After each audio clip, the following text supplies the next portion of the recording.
Good evening to everyone. आज अपन class 12th mathematics का चैप्टर ले रहे हैं मैट्रिक्स अवयव। देखिए आज शुरू करते हैं इस टॉपिक को अपन।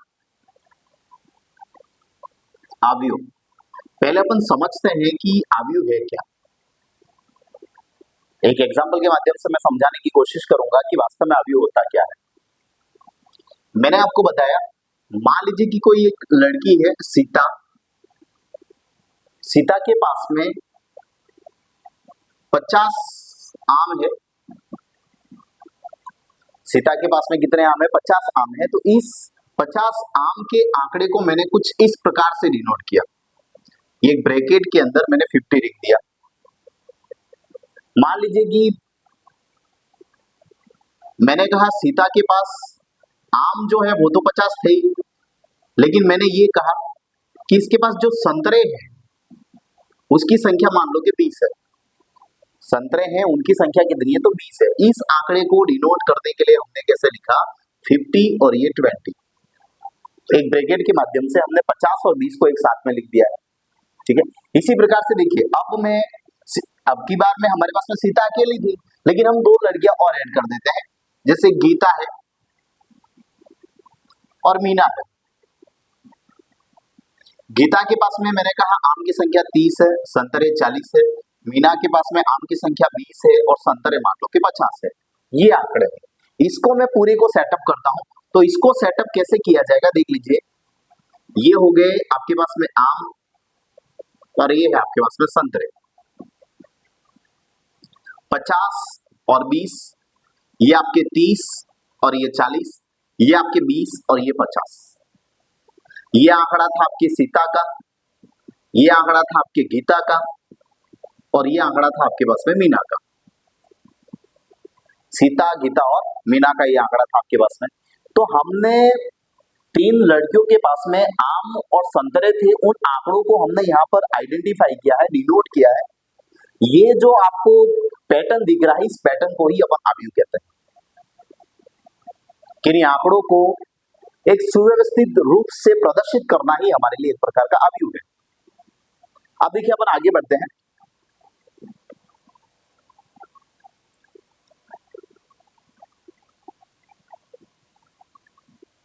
देखिए अवयव को लिखा कैसे जाता है। तो अवयव में आंकड़ों को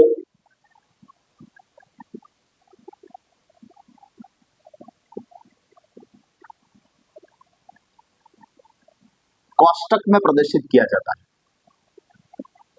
बड़े कोष्टक में प्रदर्शित किया जा सकता है, छोटा कोष्टक भी लिया जा सकता है, लेकिन अधिकतम केस में अपन देखते हैं कि अवयव को बड़े कोष्टक के अंदर ही प्रदर्शित किया जाता है। अवयव को बड़े कोष्टक के अंदर प्रदर्शित किया जाता है। अवयव है क्या?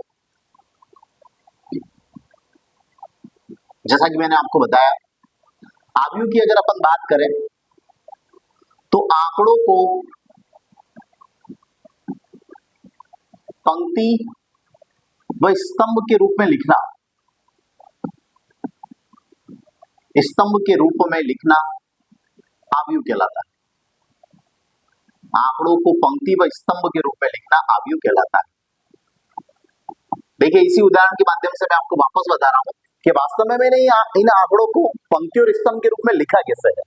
देखिए हमारे पास में ये आंकड़े हैं, एक तो 50, दूसरा है 20, तीसरा है 30, 40, 20 और 50।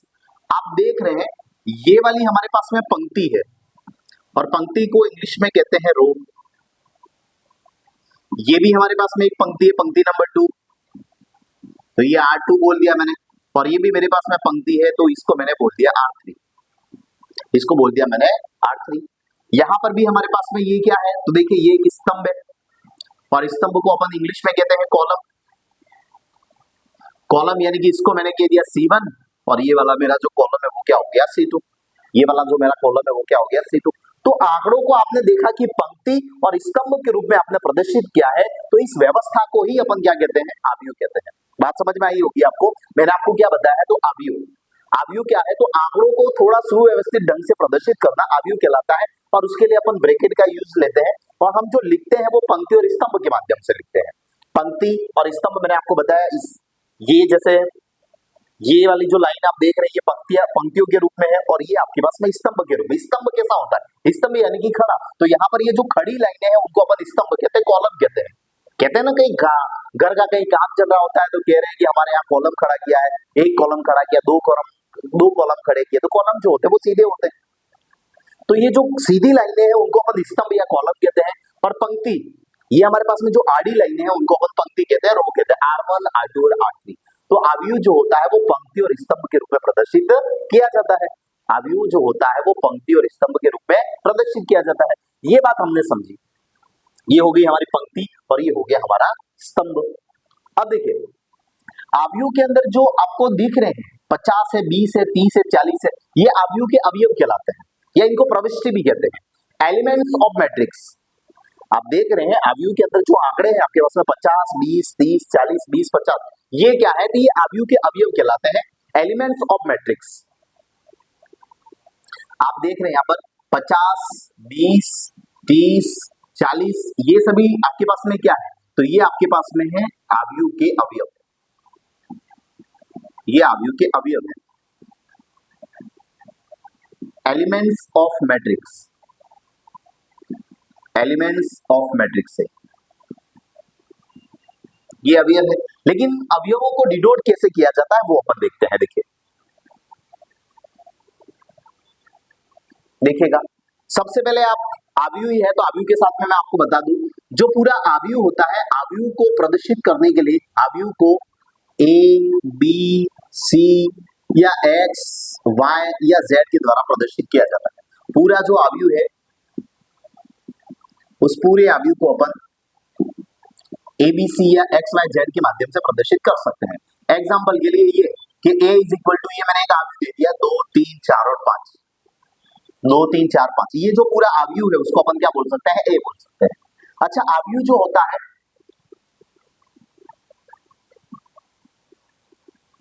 वर्गाकार या आयताकार हो सकता है। अच्छा ये क्या बला है?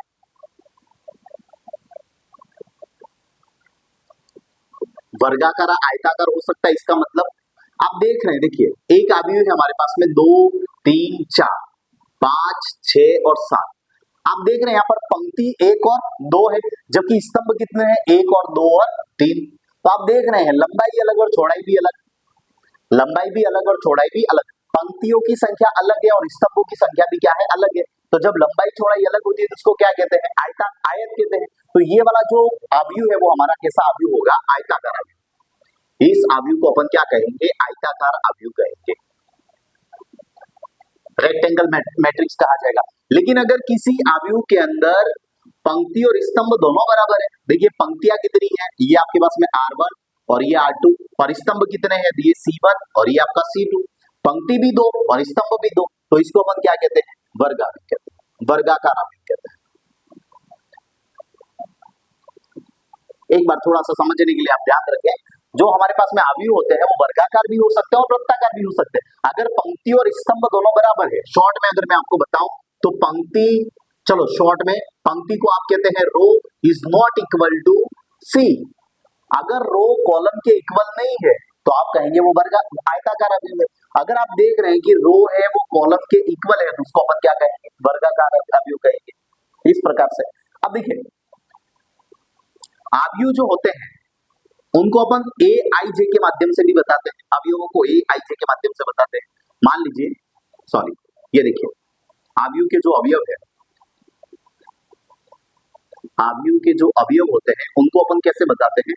तो आव्यूह के जो अवयव होते हैं उनको ए आई जे के माध्यम से बताते हैं। ये आई और जे क्या है? तो यहाँ पर आई है वो पंक्ति को डिनोट कर रहा है और आपके पास में जो जे है वो किसको डिनोट कर रहा है? तो स्तंभ को डिनोट कर रहा है। आई है वो किसको डिनोट कर रहा है? पंक्ति को। और जे है वो आपकी किसको डिनोट कर रहा है? तो स्तंभ को डिनोट कर रहा है। ये आई पंक्ति और जे क्या हो गया आपके पास में? स्तंभ। अब देखिए उदाहरण के माध्यम से मैं आपको बताता हूँ।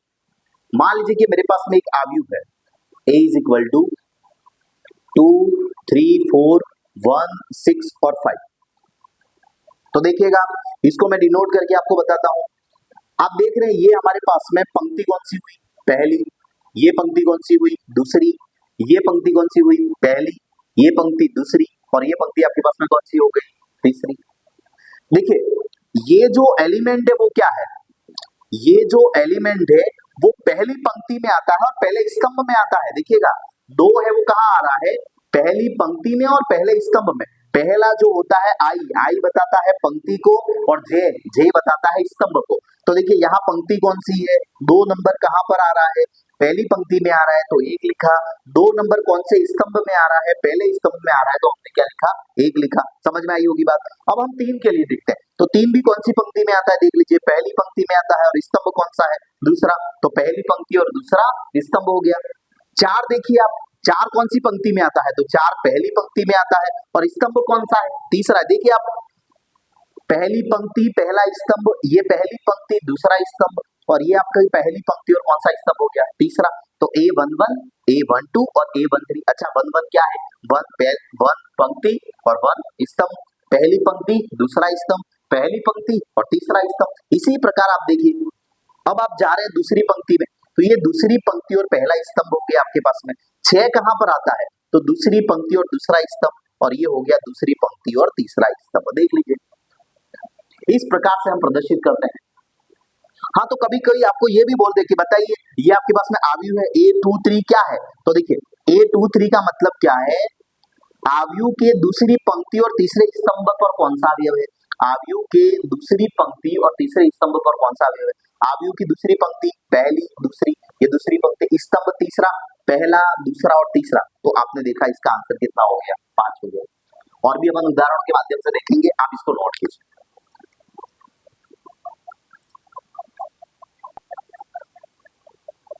देखिए अब आगे अपन देखते हैं, जैसे कि एक एग्जांपल है, मान लीजिए कि आपके पास में एक आव्यूह है A = 3, 8, -2, 6, 5, 4, 7, -8 और 2 में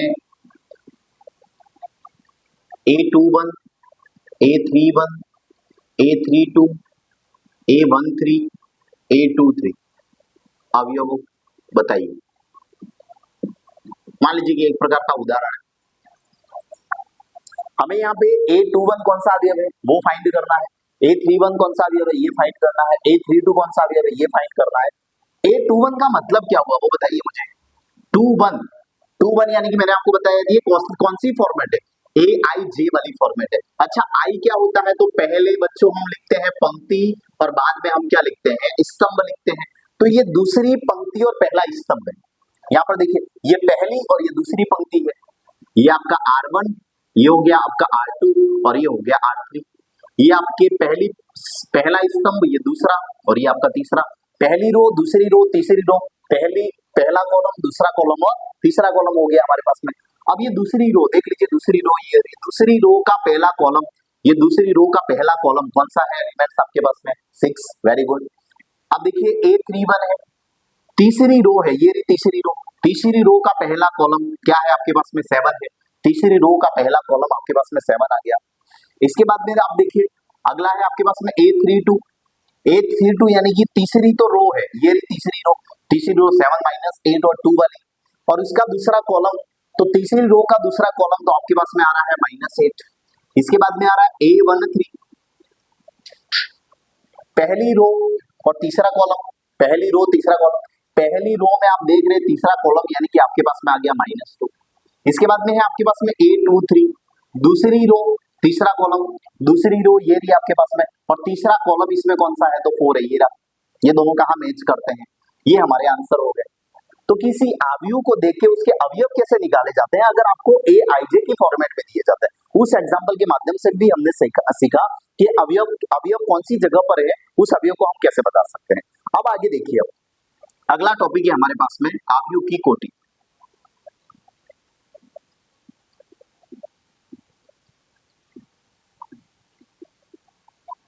आव्यूह की कोटि, ऑर्डर ऑफ मैट्रिक्स। अगला टॉपिक हमारे पास में क्या है, तो ऑर्डर ऑफ मैट्रिक्स कोटि, ये देखना है अपने को। अब देखिए ऑर्डर ऑफ मैट्रिक्स वास्तव में है क्या, तो किसी आव्यूह के अंदर कितनी पंक्ति और कितना स्तंभ है उसको मल्टीप्लाई के रूप में लिखना ही आपकी आव्यूह की कोटि कहलाती है। क्या कह रहा हूं, वापस रिपीट कर रहा हूं मैं, किसी आव्यूह की कोटि क्या होती है, तो उस आव्यूह की पंक्ति और स्तंभ की जो संख्या है उसको मल्टीप्लाई में लिखना ही क्या कहलाता है, अवयव की कोटि कहलाती है। एग्जाम्पल के लिए देखिए, कोटि हमारे पास में क्या है, तो कोटि इज इक्वल टू होता है, कैसे लिखेंगे अपन, तो पंक्ति इंटू स्तंभ, इस प्रकार से लिखेंगे। इसको मैं दूसरे तरीके से भी लिख सकता हूं, आर इंटू सी। कैसे लिख दिया मैंने, आर इंटू सी। उदाहरण के माध्यम से देखिए, सीधा अपन एग्जाम्पल के माध्यम से देख लेते हैं। इसमें मान लीजिए कि मैंने कहा ये 2 3 5 6 1 4, तो बताइए इसके अंदर आपके पास में पंक्ति कितनी है, तो पंक्ति ये R1 और ये आपके पास में R2। कॉलम कितने हैं, तो C1 C2 और C3। अच्छा बताइए यहाँ पर रो आपके पास में कितनी थी, 2, कॉलम कितने थे, 3। तो इसकी जो कोटि होगी वो क्या होगी, 2 इंटू 3। पहले लिखा आपने रो और बाद में आपने लिखा कॉलम, R इंटू सी, R यानी कि 2 और कॉलम कितना हो गया, 3। अच्छा लिखते कैसे, यहाँ कॉर्नर पर लिखना होता है, 2 इंटू 3, इस प्रकार से। दूसरा उदाहरण लेते हैं अपन, देखिए 4 5 1 2 और ये हो गया 3 6। आप देख रहे हैं कि इसके अंदर आपके पास में रो कितनी है, 1 2 और 3, तो रो हो गई 3। कॉलम कितने आपके पास में, तो 1 और 2, कॉलम कितने हो गए 2। तो ये जो मैट्रिक्स है वो कितनी कोटि की है, कितने ऑर्डर्स की है, तो 3/2 कोटि की है, 3/2 ऑर्डर्स की। ये हो गया, समझ में आई होगी आपको बात, एकदम इजी है कि कोटि कैसे निकाली जाती है। तो कोटि का मतलब ही क्या है, किसी अवयव के अंदर पंक्ति और स्तंभ की संख्या को घोड़े के रूप में लिखना ही, मल्टीप्लाई के रूप में लिखना ही क्या कहलाता है, अवयव की कोटि कहलाती है। अवयव की कोटि में मल्टीप्लाई नहीं होता है, मल्टीप्लाई की फॉर्मेट में लिखा होता है। अच्छा मल्टीप्लाई कर दिया तो क्या आएगा, मल्टीप्लाई करने से अवयव के अवयवों की संख्या निकल जाती है, अवयव के अवयवों की संख्या, अवयव के अवयवों की संख्या। देखिए अवयव के अवयवों की संख्या, यानी कि आपने रो इंटू कॉलम करके आपके पास में कोई भी नंबर आ गया, मल्टीप्लाई से जो आंसर आपके पास में आ रहा है वो आपके अवयवों की संख्या है, number of elements, number of elements. देखिए मान लीजिए कि मैंने कहा 2 3 5 6 7 8, इसमें अवयवों की संख्या कितनी है, अवयवों की संख्या ज्ञात करो। तो ये तो दिख ही रहे हैं आपको सीधा सीधा, अवयवों की संख्या कितनी है, 6 है। पर ये कोटि कितनी है, देख लीजिए इसकी कोटि है आपके पास में 2 इंटू 3 है। तो आपके पास में नंबर ऑफ एलिमेंट्स कैसे निकालते हैं अपन, नंबर ऑफ एलिमेंट्स के लिए अपने को क्या करना होता है, आर इंटू सी, मल्टीप्लाई कर दीजिए, 2 into 3 is equal to 6। Multiply करने से आपको क्या मिलता है, अवयवों की संख्या, और मल्टीप्लाई नहीं करते हैं तो वो मल्टीप्लीकेशन क्या कहलाता है, अवयव की कोटि कहलाती है। मल्टीप्लाई नहीं किया तो वो क्या हो गया, अवयव की कोटि, कॉर्नर पर यहाँ पर लिखा जाता है, और मल्टीप्लाई कर देने से आप देखते हैं उस अवयव के अंदर अवयवों की संख्या आ जाती है। देखिए एक दूसरा एग्जांपल है हमारे पास में, मान लीजिए यदि कोई अवयव 4 इंटू 3 कोटि का है तो अवयवों की संख्या ज्ञात कीजिए, तो अवयव की संख्या ज्ञात कीजिए। तो 4 इंटू 3 का है तो 4 इंटू 3 का गुणा कर दीजिए ना, 4 इंटू 3 इज इक्वल टू कितना हो गया, 12। मल्टीप्लाई करने से जो आता है वो क्या होता है, अवयवों की संख्या, और मल्टीप्लाई की फॉर्मेट में लिखा हुआ होता है वो क्या होती है, तो वो कोटि होती है, वो क्या होती है, कोटि होती है। अब देखिए कुछ एक इसी के आधार पर अपन क्वेश्चन देखते हैं।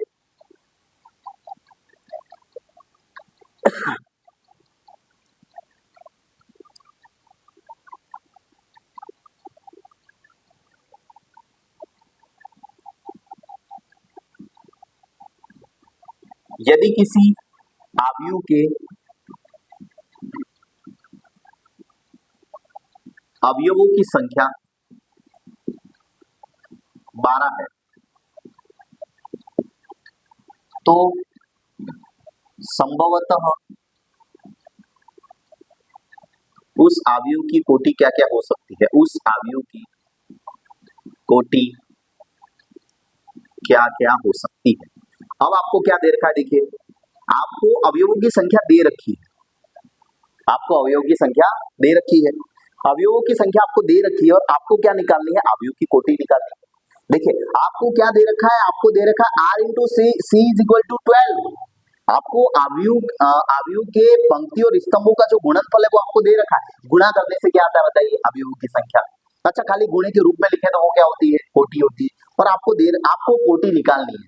तो आप मुझे बताइए 12 कब आ सकता है, क्या 1 इंटू 12 करूं तो 12 नहीं आएगा, अच्छा क्या मैं 2 इंटू 6 करूं तो 12 नहीं आ सकता है, क्या मैं 3 into 4 करूं तो 12 नहीं आ सकता है? क्या मैं 4 into 3 करूं तो 12 नहीं आ सकता है? क्या मैं 6 into 2 करूं तो 12 नहीं आएगा क्या? क्या मैं 12 into 1 करूं तो 12 नहीं आएगा? हाँ, तो 12 जिस जिस के गुणे करने से आ रहा है वही सब उसकी कोटि है। तो कोटि आपके पास में क्या हो गई? 1 into 12 हुई, 2 into 6 हुई, 3 into 4 हुई, 4 into 3 हुई, 6 into 2 हुई। ये सभी क्या हो गई? तो ये कोटियां हो गई जिसके अवयवों की संख्या कितनी है? 12 है। अगर किसी अवयव के अंदर 12 अवयव है, उसको आप अलग अलग तरीके से जमाना चाहते हैं तो इतनी कोटियों के अवयव बन सकते हैं। एक पंक्ति 12 स्तंभ, 2 पंक्ति 6 स्तंभ, 3 पंक्ति 4 स्तंभ, 4 पंक्ति 3 स्तंभ, 6 पंक्ति 2 स्तंभ, 12 पंक्ति 1 स्तंभ। इस प्रकार की स्थिति बन सकती है। एक और क्वेश्चन देख लेते हैं, इसमें देखिए आप, यदि किसी अवयव में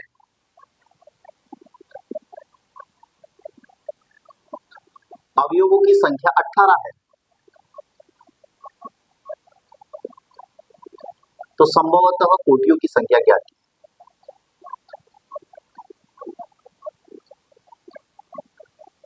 क्या क्या हो सकती है?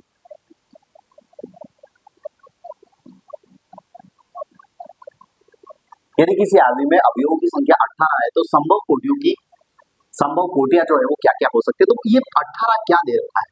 18 क्या दे रखा है? तो 18 तो r into c is equal to 18 दे रखा है ना। कोटि के मल्टीप्लाई से आपको क्या मिलती है? अवयवों की संख्या। अच्छा, 18 आपको दे रखा है तो किस किस का मल्टीप्लाई हुआ होगा तो 18 आया होगा? तो आपने देखा 1 into 18 से 18 आता है, 2 into 9 करो तब भी 18 आता है आपके पास में।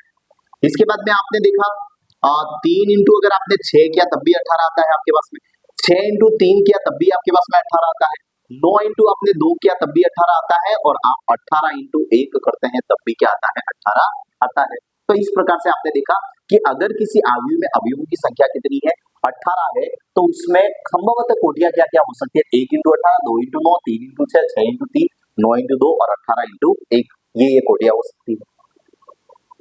बात समझ में आ रही होगी इस प्रकार से। अब देखिए एक क्वेश्चन और है मेरे पास में, यदि किसी अवयव में 2, 3, 0 अवयव हो,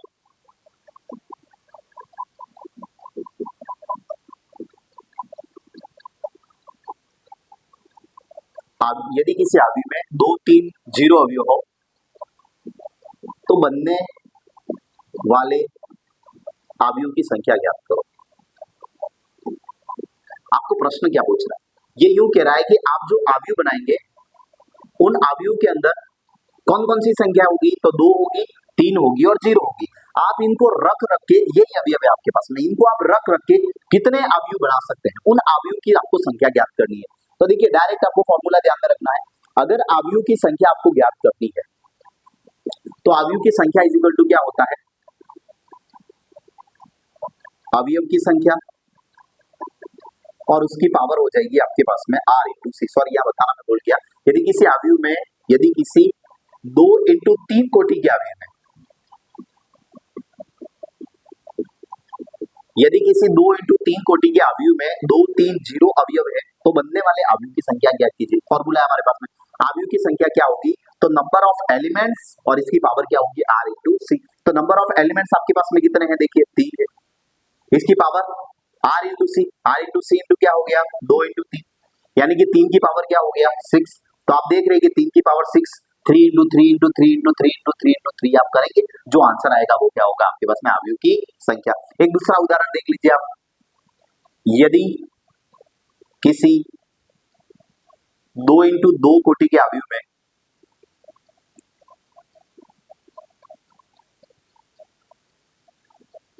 1, 2 ये अवयव है तो मैट्रिक्स की संख्या ज्ञात करो।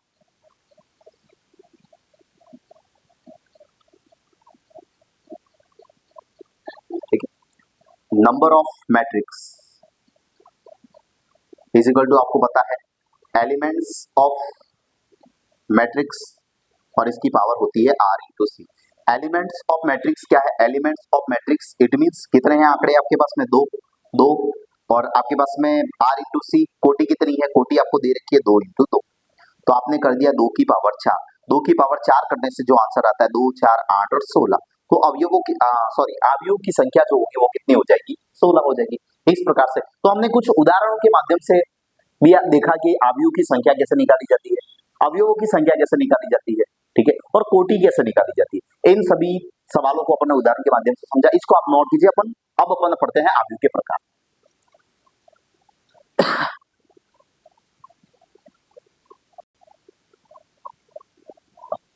देखिए, अब अगला टॉपिक है हमारे पास में type of matrix. Type of matrix, अवयव के प्रकार। अवयव कितने प्रकार के होते हैं उनके बारे में अपन बारी बारी से देखेंगे। पहला अवयव हमारे पास में है पंक्ति अवयव। पंक्ति अवयव यानी कि इंग्लिश में अगर इसको बोले पंक्ति को अपन रो बोलते हैं,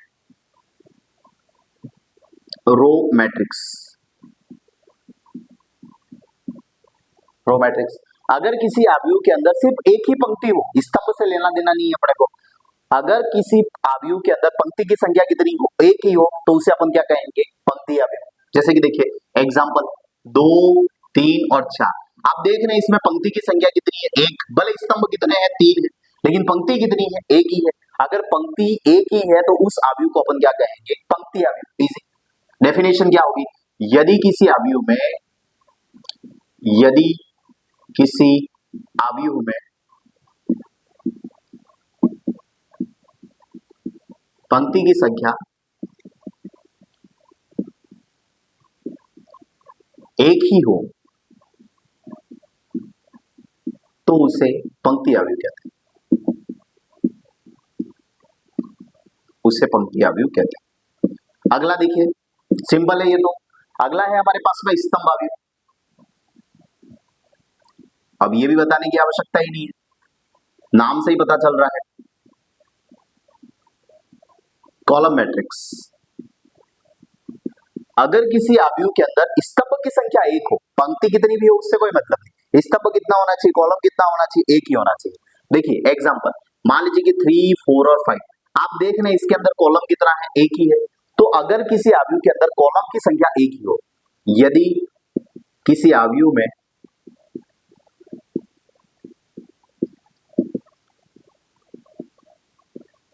कॉलम की संख्या एक ही है, एक ही हो, तो उसे स्तंभ अवयव कहते हैं, स्तंभ अवयव कहते हैं। बात समझ में आई होगी। अगला देखिए, एकल अवयव, ये छोटे छोटे हैं, एकल यानी कि सिंगल मैट्रिक्स, नाम से ही पता चल रहा है। ऐसा अवयव जिसके अंदर अवयवों की संख्या कितनी हो, a इज इक्वल टू, मैंने कहा ये अवयव है हमारे पास में, तो अवयवों की संख्या क्या है, एक ही है। अगर नंबर ऑफ एलिमेंट्स अगर किसी मैट्रिक्स के अंदर एक ही है तो उसे अपन क्या कहेंगे, सिंगल मैट्रिक्स कहेंगे। यदि अवयव की संख्या एक ही हो, यदि, समझ में आ जाएगा आपको, अवयव की संख्या एक ही हो तो उसे अपन क्या कहते हैं, एकल अवयव, उसे अपन क्या कहेंगे, एकल अवयव। ठीक है, ये एक इंटू एक कोटि का है, पंक्ति भी एक और स्तंभ भी एक हो गया। अगला है हमारे पास में शून्य अवयव।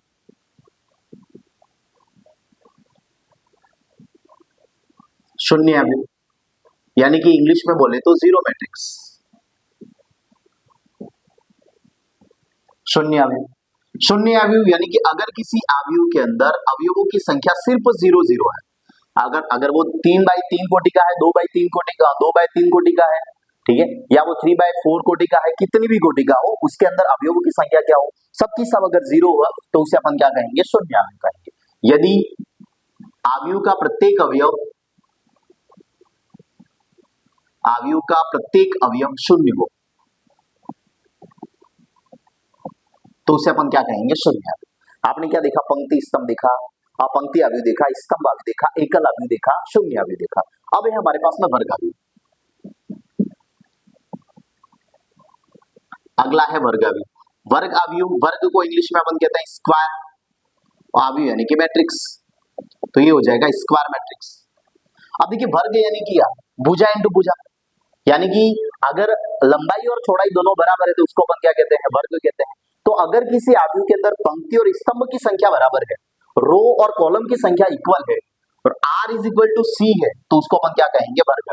एग्जाम्पल के लिए देखिए 1 2 3 4, आप देख रहे हैं इसमें r1 और ये हो गया r2, यहाँ पर आप देख रहे हैं ये c1 और ये हो गया c2, इसमें रो, नंबर ऑफ रोज और number of column both are equal, तो आप देख रहे हैं ये क्या हो गया, वर्ग। ठीक है, डेफिनेशन की अगर अपन बात करें तो यदि किसी आव्यूह में पंक्ति और स्तंभ की संख्या बराबर है, पंक्ति और स्तंभ समान है, तो उसे अपन क्या कहेंगे, पंक्ति और स्तंभ समान है तो उसे हम वर्ग आव्यूह कहते हैं, उसे वर्ग आव्यूह कहते हैं। अब बात है विकर्ण आव्यूह की। अब हमारे पास में जो आव्यूह है वो है विकर्ण आव्यूह। देखिए विकर्ण आव्यूह, देखिए सबसे पहले आप विकर्ण आव्यूह देख लीजिए। विकर्ण आव्यूह, विकर्ण का मतलब क्या होता है सबसे पहले वो देखिए, यहाँ पे मैं पहले आपको बता देता हूँ विकर्ण। मान लीजिए कि ये आपके पास में रेक्टेंगल है, तो इसकी सम्मुख सम्मुख जो शीर्ष है उसको मिलाने से, सम्मुख शीर्षों को मिलाने से बनने वाली ये जो रेखा है उसको अपन क्या कहते हैं, विकर्ण कहते हैं। विकर्ण यानी कि डायगोनल, विकर्ण यानी कि क्या हो गया, डायगोनल। भले आपका वर्ग है या आपका आयत है या समचतुर्भुज है या समांतर या समलंब चतुर्भुज है, आप हर किसी आकृति में देखते हैं उसके सम्मुख शीर्षों को मिलाने से बनने वाली जो रेखा होती है उसको अपन क्या कहते हैं, विकर्ण कहते हैं। ठीक है, आसन्न भुजाएं नहीं ली जाती उसमें। आसन्न का मतलब क्या होता है, एक ही रेखा की ये दोनों जो शीर्ष है वो सॉरी आसन्न शीर्ष नहीं लिया जाता, एक ही रेखा के ये दोनों शीर्ष है तो वो आसन्न कहलाते हैं, ये नहीं लेना है, सम्मुख शीर्ष लेने हैं। ठीक है, या एकांतर, एक शीर्ष को छोड़ के दूसरा लीजिए आप, विकर्ण आव्यूह। विकर्ण आव्यूह के अंदर मैं आपको उदाहरण बता दूं, देखिए विकर्ण आव्यूह का उदाहरण है हमारे पास में 1 3 और 5। अगर किसी आव्यूह के अंदर सिर्फ विकर्ण के अवयव मौजूद हो, अगर किसी आव्यूह के अंदर सिर्फ विकर्ण के अवयव मौजूद हो तो उसे अपन क्या कहते हैं, विकर्ण आव्यूह। बाकी सभी अवयव है वो मैंने आपको क्या बता दिए, शून्य शून्य बता दिए।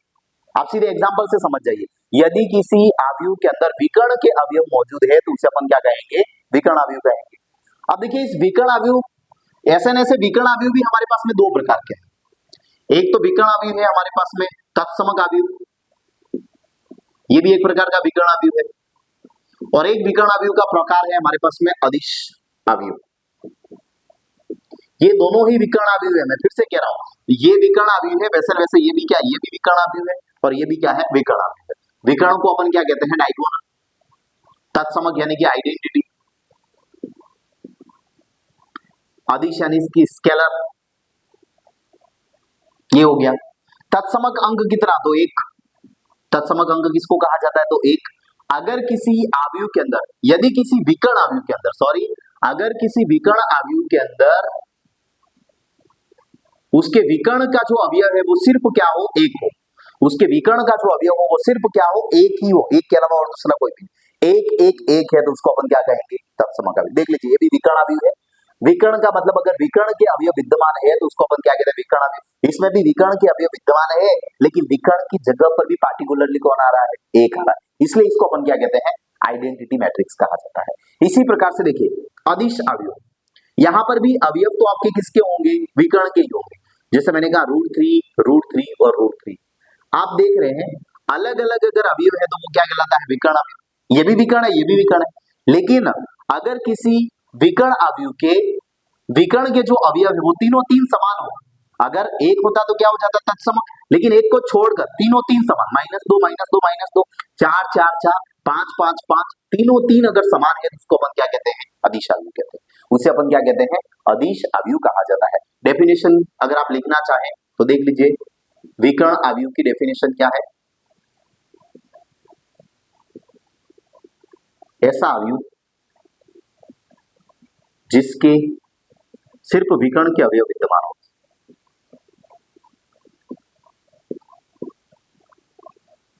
अवयव हो, शेष सभी शून्य हो। समझ में आ गई होगी बात। दूसरा देखिए, विकर्ण के बाद में आपको मैंने बताया तत्समक अवयव, तो ये भी एक प्रकार का विकर्ण अवयव है। यह ऐसा विकर्ण अवयव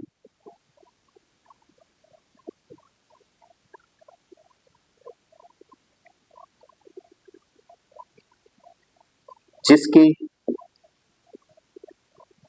विकर्ण के अवयव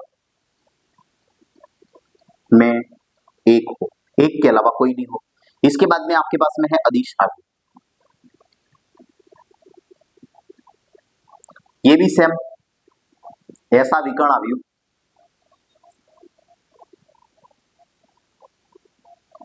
जिसके